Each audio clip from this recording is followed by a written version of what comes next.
Here I go again on my own. Hey guys, welcome back to my channel where I cover nostalgic, obscure, otherwise strange content. This is part 2 in a 2-part series. I know I've been kind of a fan of those lately. I didn't even bother to change between the two videos, I just filmed them back to back. But today we are concluding our look at the first few episodes of Season 7 of Doctor Who. Not Season 7 of the current run, Season 7 of like the original run.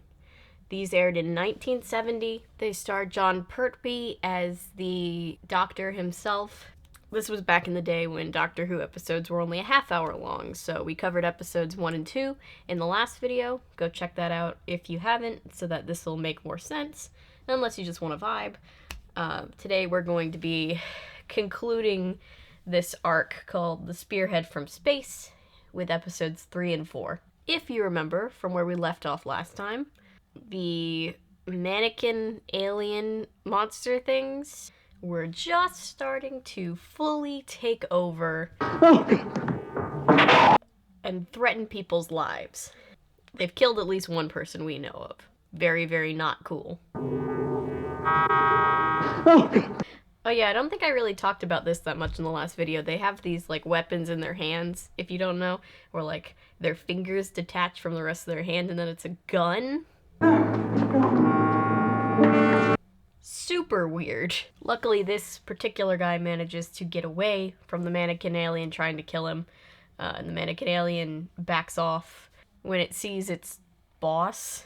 It's like, okay, sorry. Backs back into the doorway. Oh, by the way, any chance of seeing the model you're making of me before it's sent to Madame Tussauds? This general guy is having his likeness instilled in a Madame Tussauds sculpture, so I bet you know where that's going. It is necessary, Hibbert.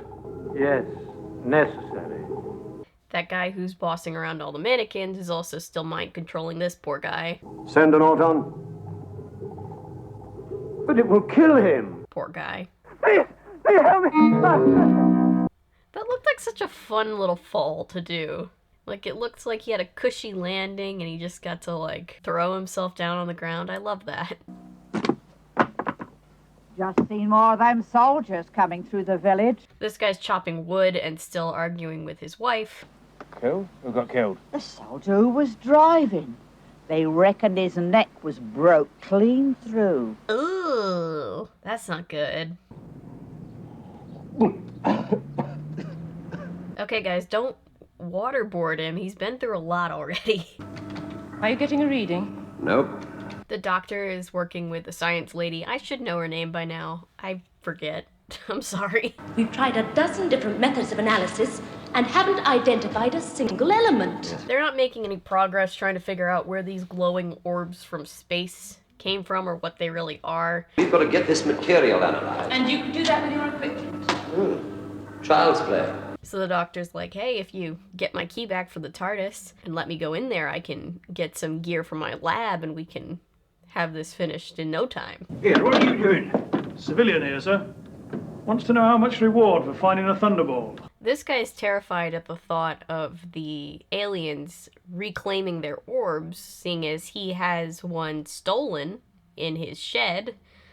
So he goes to the military and he's like, You asked if there was a reward for finding one.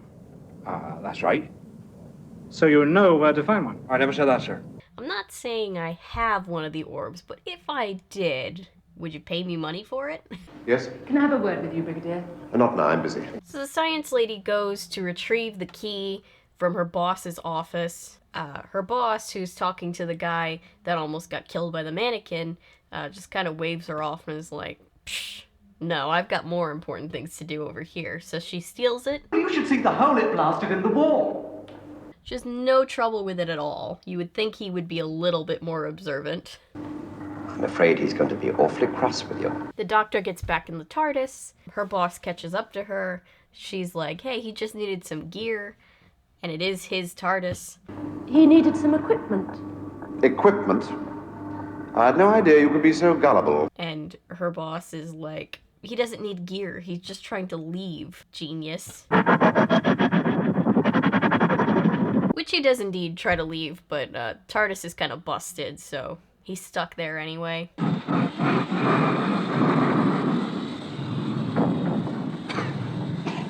Very awkward for him.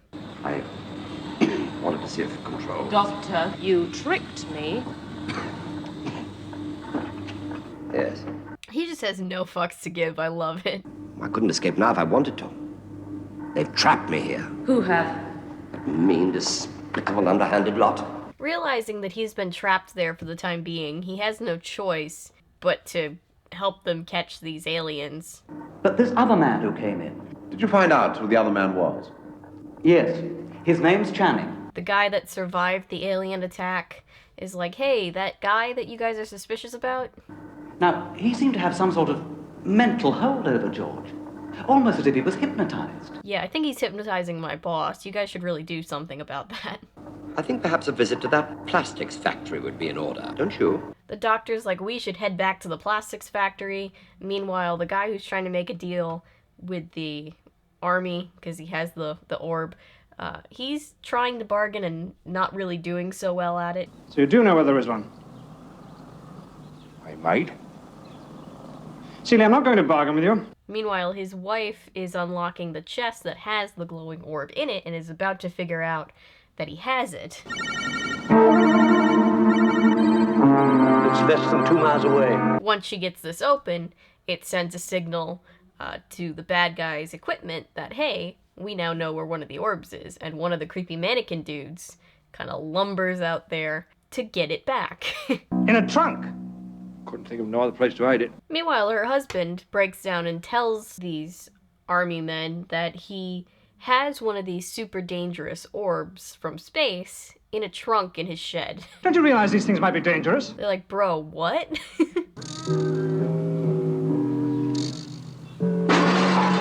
This scene genuinely gave me anxiety. She hears rummaging around from inside the house, so she goes in the house. Rookie mistake. Don't do that. Who are you? What do you want? She finds one of the creepy mannequin aliens in her kitchen. And then he chases her down in a very creepy way. He has like a Michael Myers energy. I don't care for it. Get out of here. I'll blow a hole in you. She somehow manages to completely load this shotgun before he gets anywhere near her. But he doesn't seem too fazed by the gun, so...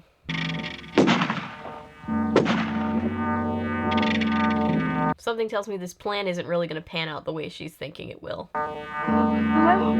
Get back. No. Oh good. The creepy extraterrestrial mannequin is impervious to bullets. Love that for us. He not only attacks this poor lady, but he makes a huge mess of her house, which is just rude. Check the rent. The doctor and crew show up, and they... Get a platoon out here, fast! Recall! Recall! See the mannequin, and then the bad guys call him back to base, so he just kind of runs off, I guess because there's just too many people. He would be overtaken pretty easily. How is she? Oh gosh, is she dead? All right, as far as I can tell. Oh, thank God. I think we ought to get her to hospital, though. Yeah, you think? She might need the hospital right about now. Suppose it explodes, like the other one. Well, there's no reason why it should, as long as we treat it gently. Unless, of course, Unless what? it has a built-in destruct impulse. I love that the doctor's just like, oh, it won't blow up. Unless it does. Destroy. Total destruction. Not cool. He just vaporized that poor guy. Now they're back at the plastic factory.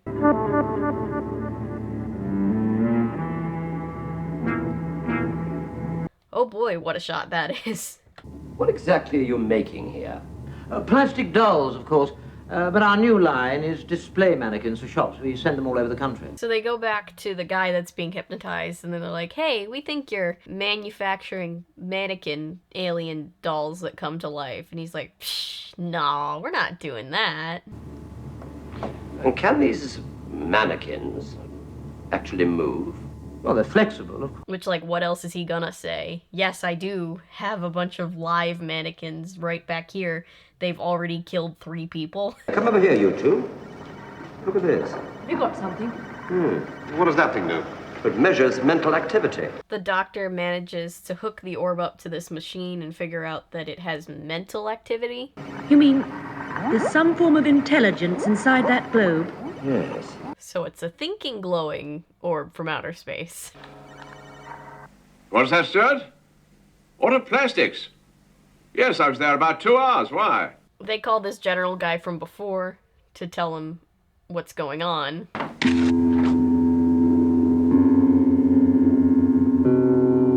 And his creepy, identical mannequin shows up to kill him. This is terrifying. It's like a cross between us and Chucky. I don't care for it. No! And that's where that episode ends. Now we get to the final episode in this arc. So, episode 4, we can finally figure out the end to this whole particular story.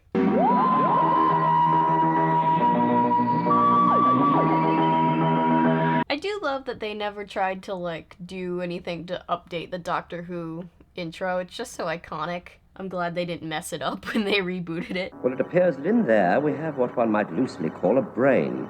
So the Doctor has figured out that not only is this orb thinking... Intelligence. Yes, that's probably nearer the mark. But it's like the centralized brain of like a collective conscious, presumably made up of the mannequin aliens. Very technical terms that I'm using for all of these things. Stuart, about that autoplastic factory. Yep, so now the General has been fully replaced by his mannequin double. Just because he feels flattered they made a facsimile of him. Facsimile? The Doctor immediately calls this out as being suspicious, this whole situation.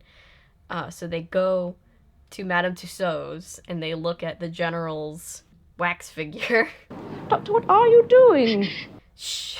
Liz, if you were making a model of someone, would you put a wristwatch on it? Would you go to the trouble of winding it up and keeping it at the correct time? So upon further inspection, the Doctor figures out what's going on, realizes that this statue is the actual General, and that the statue has taken his place. Very disturbing. I don't like that. What will it look like when it's ready? I cannot tell you yet. This poor dude. I just feel bad for this dude. We must work together. Yes, of course. He just has lost complete control. I have no authority to part with it. You can tell Brigadier Stewart I ordered you to hand it over. The fake General is continuing to act very suspicious. I thought I heard something. There is an alien life form somewhere near. I can sense it. The Doctor and the Science Lady almost get caught because the bad guys can sense an alien life form. The Doctor, somewhere in the vicinity. What are you doing here? And then they actually get caught by the guy who's being hypnotized. Now listen to me, Hibbert. You've got to get away from Channing. Get away and think. He's just like, yo, you're being hypnotized, dude. The Autons will kill us. As I think they killed your friend Ransom. Ransom? And your friend is dead. Sorry. What are you doing? And then the main bad guy comes back, so the Doctor and the Science Lady hide in plain sight as 2 of the mannequins. They just kind of freeze, and I find that very funny. They've just left the waxworks. You've got to act quickly, Brigadier, or else it'll be too late. By tomorrow... By tomorrow, they would have taken over the key positions in the entire country. Now, you've got to move against that factory now. So they go back and they're like, yeah, you gotta do something about this now. If they move against you, I shall be ready for them. Meanwhile, the bad guys have a counterattack as they launch the orb brain thing back into operation so that it can start communicating with the collective conscious. I can hardly keep my eyes open. Just think, the rest of the world is fast asleep. Ugh, don't make me yawn. It's not even that late yet.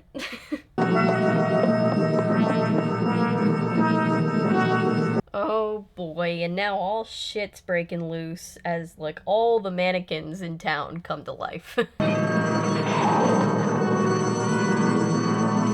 Again, I'm pretty sure I said it in the last video, but if you've seen the pilot episode of the new version, like the current version of Doctor Who, these monsters will seem very familiar to you. I'm still yawning. Oh my god. Ah. Oh Oh, my poor extra baby's having to lie on the ground all day. That sucks.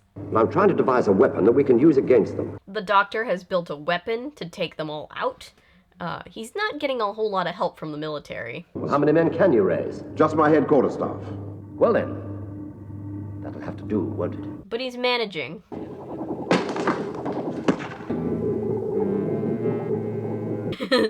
The over-exaggerated shaking of that stick, it's just very funny. We are the Nestines. Nestines? We have been colonizing other planets for 1,000 million years. Screw colonizing. We're not down with colonizers here on this channel. I destroy all of you! Alright, dude, I don't mean to be overcritical, but was that your plan? To hit a big titanium box with a wooden stick? Oh, I'm sorry, dude. It just wasn't meant to work out. Total destruction. Oh, I'm sorry. Bye, Mr. Hypnotized Dude. Order your men to lay down their arms, Brigadier, or they will be made to do so. So they get cornered by the fake general. Would you be kind enough to say a few words into this microphone? And the doctor just very calmly walks up to him with this weapon. Switch on, Liz. Savage, dude. You've killed him! I don't think so. You see, he was never really alive. Doctor's getting really philosophical on us right now, isn't he? Now!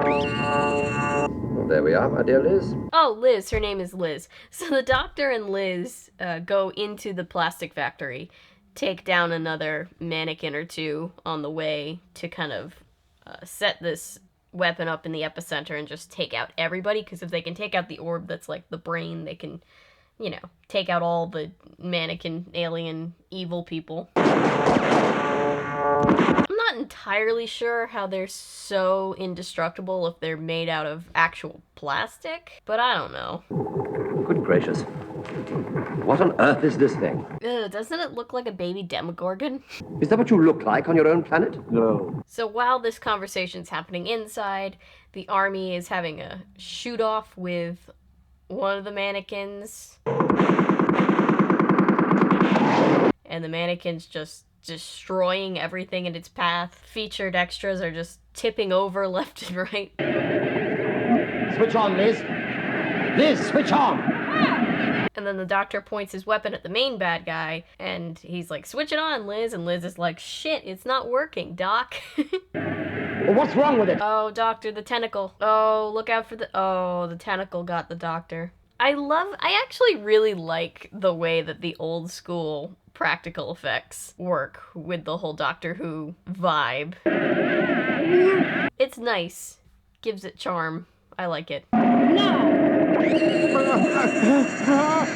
But Liz finally gets the machine working, and they blow up the collective conscious nervous center, and all the mannequins just drop.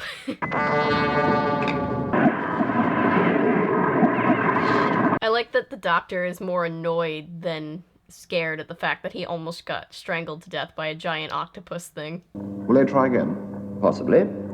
They're telepathic, so they certainly know what happened. And then the army captain guy is like, hey, you think they'll try to take over Earth again? And the doctor's like, probably. If they do decide to launch a second attack, I hope we can count on your help again. Listen, before we go into all that, Brigadier, I think we must discuss terms.